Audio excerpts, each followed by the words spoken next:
Welcome to the Pivot Experience podcast, where leadership transformation isn't just a concept, it's a journey we take together. This is where real leaders share real stories about the moments that changed everything. In each episode, we dive deep into the pivotal experiences that transformed good leaders into great ones. Whether you're a seasoned executive, a rising star in your organization, or someone ready to take that next big step in your leadership journey, you're in the right place. Get ready to learn, grow, and maybe even find that spark that ignites your own leadership pivot. This is the Pivot Experience podcast, where your next breakthrough starts here. And then I think my biggest check in the mall was probably 19,000, but that was also after Christmas, and that was after I had already gotten into a deficit over the year and had to pay Chick-fil-A back like $8,000 or $9,000 because I overdrew on my profit a couple of times, and because I'm like, look, okay, I gotta pay You my gotta do bills. what you gotta do. I got I was like, look, now it wasn't like I was doing it on purpose. It was like, okay, I really thought, okay, for sure. So what I did was I set a salary and I just kept that same salary going, not understanding that, oh, I'm overdrawing on these certain months, but also realizing, okay, come Christmas, I'll typically make that back. Come to find out, Chick-fil-A didn't like that, and so they said you need to make a salary that you know you're going to hit, or don't make a salary at all and just wait until your profit check comes. I was like, okay. So I had to switch my whole strategy for that. That happened in 2000. Like I said, the new restaurant opened in 2017, and then my sales dropped, I don't know, 20% in 2017 and 18, and then I kind of got it back up in 2019 to 1.35, but still that wasn't like, I mean, I was, we were hustling. I mean, and so to the point of where, I mean, Erica was we were doing that. Here's the funny thing. We were very innovative. We were speaking about innovation earlier, after we had a pretty good system set for all of our other things inside the restaurant, for what I always call catering is icing on the cake. The cake is, if you're in a mall restaurant, your cake is the people, your mall walkers, the people that come day to day, your front counter, your daily transactions. Icing on the cake is anything above and beyond that, right? If for people in a freestanding, your drive-through is your cake, your dining room front counter is your cake. Third party is I would say is like icing to some degree, or I would say third party is like, no, I'll say third party for us is like cake, actually. If it wasn't for third party, we would be hurting too. So I would say third party is part of the ingredients for the cake. But catering and your additional distribution points, that's all icing. And cake is always better with icing, right? And so when my operator introduced me to the idea of catering in 2010, because back then catering still wasn't a big thing. And so they actually were trying to incentivize operators to do catering. And so my operator, since I knew him, he was very big on catering. And so I got bit by the catering bug, and I figured that no matter where I went, I'm going to try my best to introduce catering to my sales strategy. And so Erica and I would go out and sell Chick-fil-A out of the trunk of our cars. Now we had a plug-in in the back of our car, and so we would bring a POS. We would bring a table, pop table out, get a Chick-fil-A tablecloth, put we would put the POS on the table, plug in the warmer, and we would start slinging them things. You know what I'm saying? So that really helped us, because that all of a sudden I started recognizing, oh man, if we could do additional $1,000 in catering, that typically would come back to me in the form of like $300 or $400. So I was like, okay, so we can really grow this thing.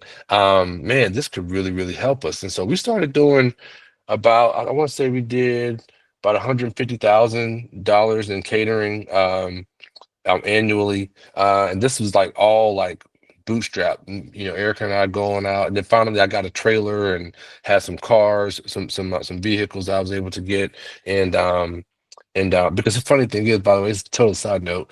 When people see that you are an operator of Chick-fil-A, that tends to lend itself, to like banks being a little bit more willing to take a chance on you. And so and so even though I was broke, they're like, oh, you're an operator? Okay, we'll lend you, $18,000 to buy this vehicle or whatever. I'm like, okay, cool. I'm like, man.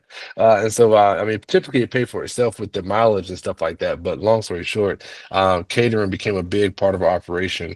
And so I would say, in 2020, though, this is kind of where the story turns a little bit, because I got told no in February of 2020 for another mall location in the Northeast region. And I was like, man, if I got told no for another mall and I'm already in a mall, maybe I need to leave Chick-fil-A altogether. I have a friend, one of my best friends growing up, ironically works for a group that has 50, I think it's like 30, it's 25 25 KFCs, and then 25 like Taco Bells. And I think in the mix of there are a couple that are like Taco Bell and KFC, like same like concepts. They're in the same building kind of deal. He's like, man, why don't you come be area manager for us? And I'm like, you know what? I mean, Chick-fil-A ain't working out right now, so I guess, I mean, maybe so I went down and visited their CEO down in my hometown of Greenville, North Carolina. They have a hub there, and I went there and visited, and went to some of the restaurants, stuff like that. And I was like, man, I do not want to start all the way over again. But my wife at this point was like, I am tired of hearing the word no. You got to do something different. I don't care if you haven't delivered pizzas, but you got to do something different. And so she literally said that. And I was like, okay, well, let me look at Domino's too. Um, and then I called Tim Tasopoulos. So when you're an operator, well, for me anyways, um, the exec team or people at Chick-fil-A in general will tell you, you may even meet some of them, some of the executives, and may say, hey, my wife's on here. Erica, say hello. Is she actually on here, or are you Yeah, just, are you? she came on. She came on about 10 minutes ago. Yeah. Oh, she did? Okay. Yeah, Okay. yeah, Anyways. yeah. Well, anyways, um, now, Erica, please feel free once Luke is down, um, to correct any things in my story. You have full reign to do that. This seems like a cool group. They don't mind.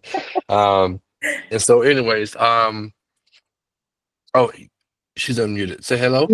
Hi. I said you're doing great so far. Okay. Okay. Good. Yeah. This is Erica. Erica is the what do they say? Every man, if the man Behind is it. the head, if man is the head of the body, your wife is the neck, the arms, the legs, and the mouthpiece too. Actually, sometimes they, but no, she was during that time frame. She was, like I said, she told me, hey, you got to figure out something else. And I really believe this was all a part of God's plan too, because Now, was Erica working with you still full time in the oh business yeah, at that oh yeah, I point? forgot about that part. Yes. So during this time of of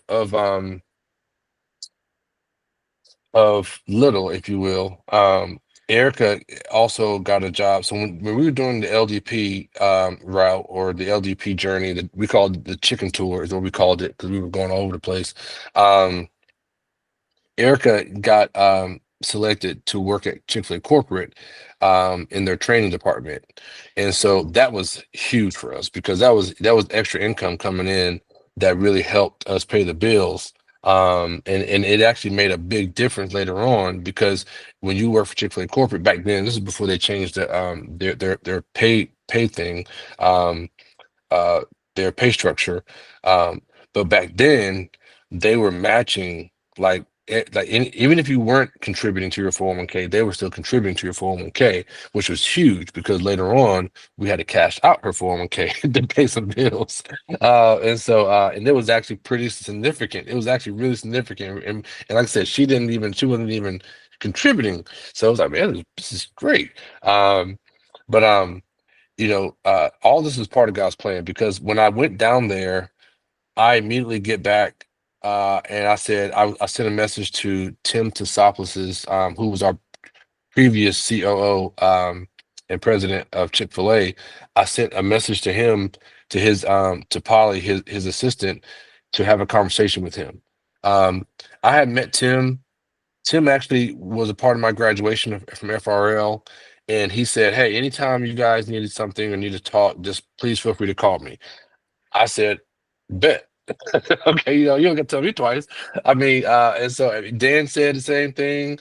Like, it's just one of those things where I'm like, I take people at the word when they tell me, "Hey, give me a call sometime whenever you need it." I'm like, "Okay, I'm gonna give you a call." So, and then his son also went to UVA, which is in Charlottesville, and I had an opportunity of taking his son out to lunch a couple of times and speaking at some things, and so we started this a kind of a mentor-mentee relationship. And I called him and I said, "Hey, man, I got told no, and I'm frustrated, and I'm really considering leaving Chick-fil-A." And he said, "Well, what did they tell you? What was the feedback they gave you?" I said, "They didn't even give me any feedback." And he said, "Well, press in." And when he said press in, for some reason, that it wasn't. I know some people, in the Bible, they've talked about hearing audible voice of God or whatever, like God, you can hear, like it wasn't audible, but I like heard it. Like, you know what I'm saying? For some reason that like it stood out to me. I was like, press in, press in. So I called the people that told me no, and I asked for more specifics about, okay, what was it about this particular interview that you guys did not feel confident that I could actually be selected for another mall location where I'm already at a mall. So, you know, and so I just we had some back and forth, honestly, and we were honest. I mean, like I said, you're in business for yourself, not by yourselves, with Chick-fil-A. So we're partners, and sometimes we disagree. And so I was disagreeing, but we finally but I finally said, okay, I'll tell you what they said, even though I disagree, and let me just press in on myself and say, okay, let me just look and see if anything that they were saying, if it was accurate or not. And that's when COVID all of a sudden hit. And Erica was like, "Oh my gosh, this is how we're getting out of the mall." And I'm like, "What are you talking about?" She said, "This is how we're getting out of the mall. We're gonna set up a drive-through." And I'm like, what are you talking about? Like a drive-through? How?" And throughout her travels, when she was training in different markets and stuff, she met a couple operators who actually had drive-throughs at their malls. So she was like, "Oh, you need to reach out to this guy and this guy and this guy." And she's like telling me, I'm like, "Wait, okay." So I reached out to these people. They gave me exactly what the blueprints, if you will, of what they were doing to convert their malls to drive-throughs. And within a week, um, once again, I listened, right? So I listened, and I took and it's but then so it took me being quiet and then listening, right? And I listened, and I called those operators, got the blueprints, and then we actually set up a drive-through within a week after we got the mandate from our governor that we had to close. And my ops lead called me on that Monday, March 21st, and was like, "Hey man, I'm so sorry that you guys have to close." I was like, "Bro, we ain't closed." He's like, "What you mean you ain't closed?" I'm like, "Man, we're not closed. We're open right now. We set up a drive-through." He said, how'd you do that?" I was like, "Man, last week when the governor said that we were gonna have to close starting March 21st, Eric, my wife, I told him the whole story I just told you. I was like, so we figured out a way and we're open." He said, "Man, FaceTime me." So he's like, "Wait, what? Let me see this." What? Because this guy, my former off lead, was not from Chick-fil-A. So he was still maybe 2 years in Chick-fil-A. So he's like, "What are you talking about?" So I showed him, and he was like, "Man, that is awesome. I gotta tell everybody about this." And once the word got around, because everybody knew my story, about, just everybody just, when you're corporate, and your name gets around there a little bit. And everybody had known I had already been told no a couple of times. And so, um, He said, "Will, we're gonna get you out of this mall. This definitely proves that you have the capacity to lead, even in tough times." Because leadership capacity was one of the things that they told me I was lacking or needed some more. I needed more of was leadership capacity, and I'm like, okay. And so we get the drive-through going. The people that told me no actually call me, and I'm like, wow, we are impressed. This is great. We have an opportunity for you in another mall opportunity for you in Maryland. And Erica was like, I ain't trying to go to no mall. She's like, no, no. They told us no to a mall already. So clearly we ain't supposed to be in the mall, which means we're supposed to be in a freestander. I was like, Erica, I said, Erica, let's just take it. I mean, this is our way out. I said, otherwise I'm going to KFC, right? And I'm like, I'll take the mall. There's a $4 million mall in Maryland. And Erica was like, Will, I'm not going to a mall. we're already here. And so my brother-in-law also kind of my brother-in-law to her sister married one of my former directors actually. Well, let me back up. He was not my director at the time, but he was looking to switch careers. And so he came on board and was driving from Richmond to just help during COVID. Just, because we also started Chick-fil-A delivery during that time too. So I was doing everything. Everything that other operators weren't doing, I was doing because I was like, I ain't got nothing to lose at this point. I mean, and so um he comes down as well, and he agrees with Erica. He's like, Will, you should not be going for a mall. At this point, you need to just put your foot down and just really believe in yourself. Erica believes in you. I believe in you. You need to go for whatever you feel like you can, and that needs to be. But mind you, I'm beat down already. I don't want to get told no again. They're like, no, we're going to go for a mall. We're going to go for a freestanding. I mean, and then we start looking in Texas. He said, look, I did my research. Erica will hear me out. Texas is a great state, it has what y'all no state income tax, I want to say. No, Is that sir. right? Not one. No, Not sir. no state income tax. He was like, no state income tax. There's a lot of people there. And so we looked at like several opportunities and and the opportunity for Baytown Chambers Town Center came up, and there's another opportunity in Houston, and it was a Galleria Mall actually.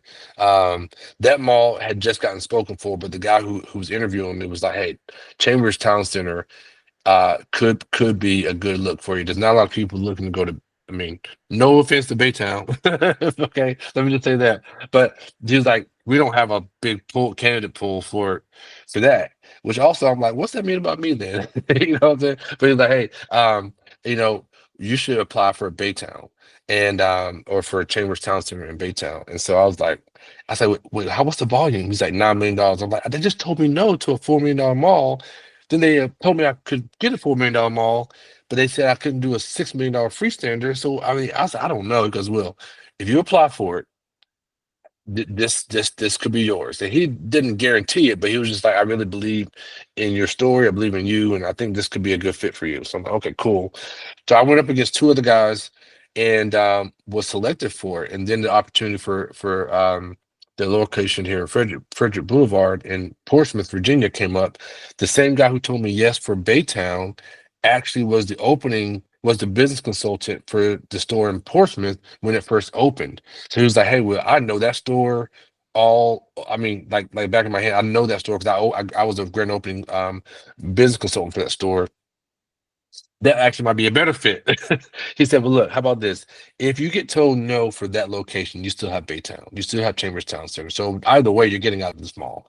And I'm like, "Oh my gosh, this is crazy. I go from getting told no to a $2 million mall and a $4 million mall to now being told yes to a $9 million freestander and a $6.8 million freestander, and so which was the one in Virginia. Virginia was 6.8 at the time when we took it over, and then Chambers was 9 million at the time, and so we decided to stay in Virginia, and kind of the rest, as they say, is history. And I can go on a whole nother tangent about that process because that process had that was a that was a that was that was crazy.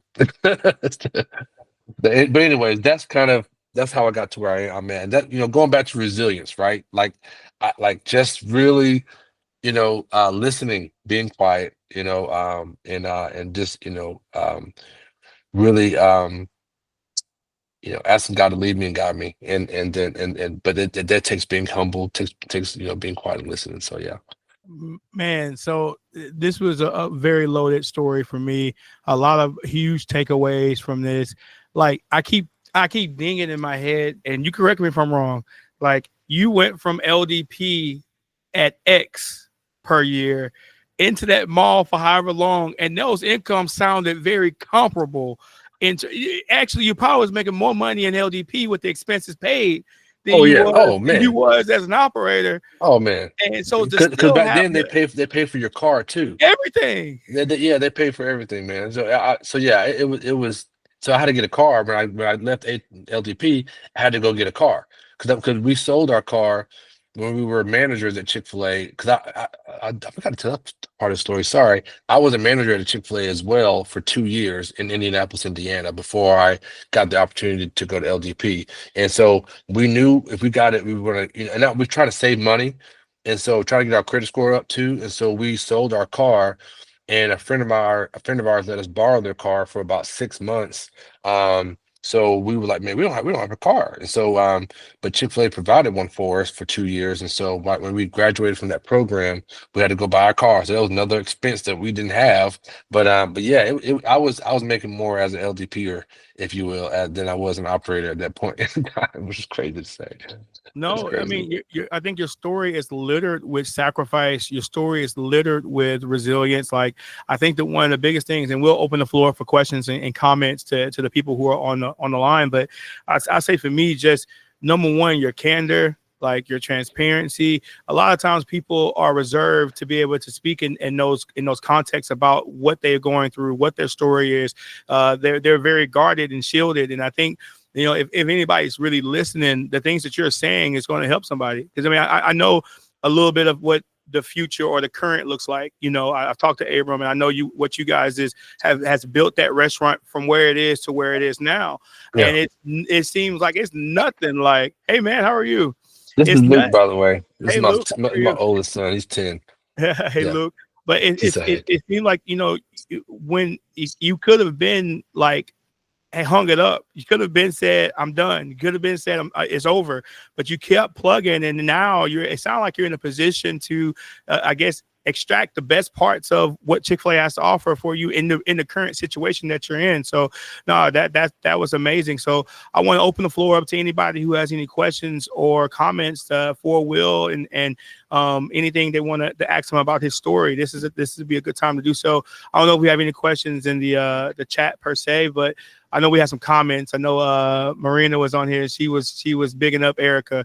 In a little bit of time that I've known Miss Davis, it seemed like that's what she'll definitely have applause for that area. But anybody have any questions or that they want to ask Will before we wrap up? Yeah, we're gonna have to have a part 2 because there's so much more. I'm down. Hey, don't get me wrong. This is the part 1. I haven't even told you about how Abram and I met. That's the whole nother 30 minutes. Probably we might need to just have like just a separate recording time, like just the three of us. That might be pretty cool. Because like I said, like just your honesty. Like I said, most people aren't. You were just, I don't want to say wildly. You're super transparent. Most people aren't. Mm-hmm. Most people are not that. Raymond says he's ready for part 2. Yeah, I know. Hey, Raymond, how are you, man? But yeah, no, definitely. But if there are no other questions or comments, I want to say thank you so much, Will. Were there questions? I didn't see any questions. A lot of comments. Inspiring story from Corey. I appreciate the transparency. Great stuff. Marina saying what a great story. So a lot of good stuff. Praise. Okay, cool. Yeah, most definitely. Yeah, no, a lot. Yeah, no, this, like I said, like for this to me would just be if you don't, the thing to take away from this is just the need to be vulnerable, the need to be transparent, the need to be, hey, why am I hiding this from people? You know, why, you know, like I said, there's a lot of things that when you were talking, I was like, most people wouldn't say that. A lot of folks would not be that transparent about, you know, the finances of being an operator. And again, people walk into this, and I'm so glad you got there, because people are walking into these situations thinking that, you know, there are, now don't get me wrong, there are some situations you might walk into 250, 300 plus off the bat. But a lot of times that's not the case, and you got to put the work in. And so I love the innovation. But I will say this too: if this, I think if there's anything you hear me say, and this will be my last part, is that you know, I think it's First Peter talks about humbling yourself before the mighty hand of God, because in due season he will exalt you. You know, it's, you know, even if you do walk into a 300, you know, or sorry, or $5 million or to $10 million store as your first location, just be prepared, because I mean, God, you know, I think it's important to go in with humility, even in those situations, because you know, I think it could be easy to look at that particular restaurant and it becomes your like a measuring, like a gauge, if you will, of your worth.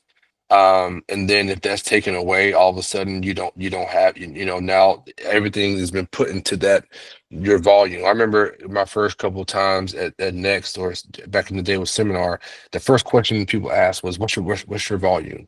And Erica hated that, because she was like, what about like, we're more than just our volume at our restaurants. We're more than just our profits at our restaurant.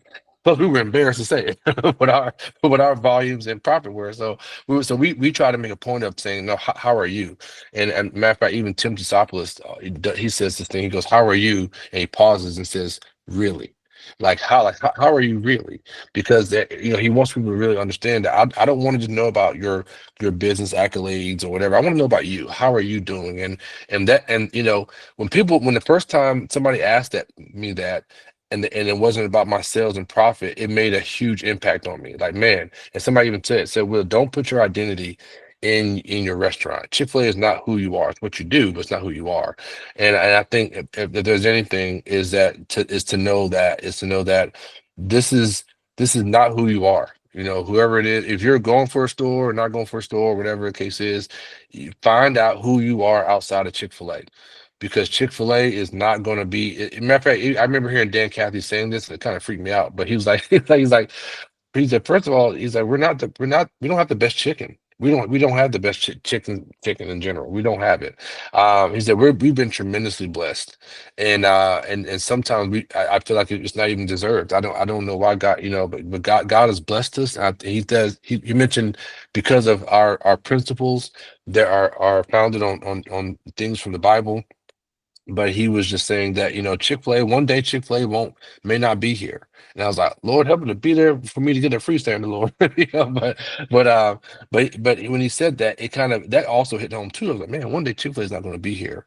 And so you know, just understand that Chick-fil-A is not who you are. A lot of operators, unfortunately, are stuck because they made Chick-fil-A their identity.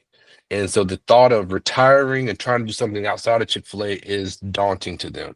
They don't even know where to look and where to start. One of the operators I met when I first moved here to Portsmouth, Virginia, said, "Will, have an exit strategy."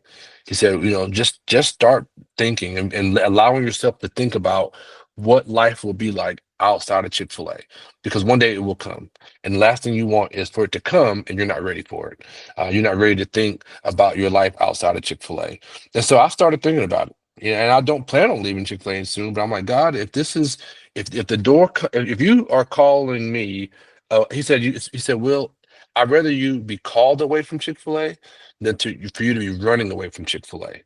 You know, because you're exhausted, or because, man, you're not as involved in your restaurant anymore, and so your restaurant is in disrepair. You know, it's dirty, or your food safety scores aren't there, and now you're hurting the brand because you're no longer engaged. So now you got to run away to something else. He said, you know, I'd rather you be called away from Chick-fil-A than to run away from Chick-fil-A, and that stuck with me. And so I started asking, you know, God recently, just, hey, what are some things you would have me consider to think about outside of Chick-fil-A. So I started getting more involved in the YMCA and some other organizations outside of Chick-fil-A, and just to explore and say, hey, how else can I get my brain thinking on other things about the community and just things of that nature? Because one day, Chick-fil-A, God may call me away from it. I would love to be Chick-fil-A until I'm 70. But at the same time, I would love to also pass it on to one of you all and say, hey, you know what? I've been here 15 years and or 20 years or so, and God has blessed us, and now he's calling us to something else. And so let me leave this restaurant in the best condition possible, so that Abram or Giovanna or Ashley or somebody can take it over and really be blessed by it as well, like as much as I've been blessed by it. So that's kind of the last thing I would say if for this call. No, I appreciate those parting words. I definitely think that we all can learn from that. I think your last message about having an identity outside of Chick-fil-A really hits home. I think that resonates with the last lead better that we had. The coach that was on, Elise Moore, she was talking about, who are you apart from this? So many people get so consumed with being aligned with the brand or wanting to be affiliated with the brand or being, just tied to it, that they forget that they themselves are an individual and they have other Chick-fil-A thirsty. Yeah, that's the term she used. That's the exact term she used. Chick-fil-A thirsty. It's like you're so thirsty to be a part of the brand that you lose yourself in the process. And so I love that you brought that up, man. No, I really appreciate this one. This lead better. Will appreciate your honesty. Abram, thank you so much for creating the connection and bringing us somebody on board who don't mind telling the truth, telling their truth for sure. Because I don't know how many operators will say that LDP income comparison thing is wicked, man, but it's real. It's real though. And so if we don't have anything else before we close, those of you guys who are new to the TPE program, we offer a free month to everybody who joins the Lead Better Call of coaching. That's if you're not already part of our coaching system. And I know a lot of you guys on here are already part of our coaching programs, but if you're not paired with the coach, if you book a discovery call within the next 24 hours, so that means if you go to the same place you did to get the tickets here, you go to the menu and you press discovery call or booking and discovery call and book a discovery call with us within the next 24 hours. And you don't have to do it in 24 hours. You just have to get a date on the books within 24 hours. You'll get a free month of coaching from us. And so thank you guys so much for attending tonight's Lead Better. And if we don't have anything else, man, y'all have a good night. Thank you. Thanks. See y'all. Thank you. Thank you, Will. Thanks.